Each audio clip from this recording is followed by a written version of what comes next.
स्वामी समर्थ. मैत्रिणींनो, 2 तारखेला म्हणजे 2 मार्चला हुताशनी पौर्णिमा म्हणजेच होळी आहे. तर ह्या होळीच्या दिवशी काही उपाय, काही तोडगे आपल्याला करावायचे असतात, जे आपल्याला वर्षभरातून एकदाच करता येतात.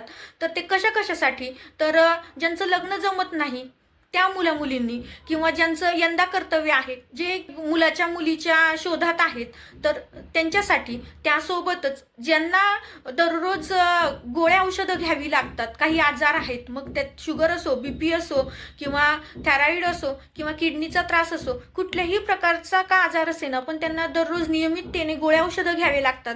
तर त्यांचे ते गोळ्या औषध कमी करण्यासाठी, त्यासोबतच हेल्थ इज अ वेल्थ आपण म्हणतो, तर आपलं आरोग्य नेहमी सदृढ राहावं यासाठी काही उपाय करावायचा आहे.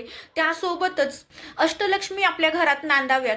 मग आता फक्त लक्ष्मी म्हटलं की फक्त ऐश्वर्य लक्ष्मी नाही, किंवा संपत्तीच्या स्वरूपात नाही, तर धान्य लक्ष्मी, संतान लक्ष्मी, गजलक्ष्मी, या सगळ्या प्रकारच्या लक्ष्मी आपल्या घरात विराजाव्यात. आपल्या घरातली नकारात्मकता बाहेर जावी, आपल्या घरामध्ये नित्य लक्ष्मीचा वास असावा.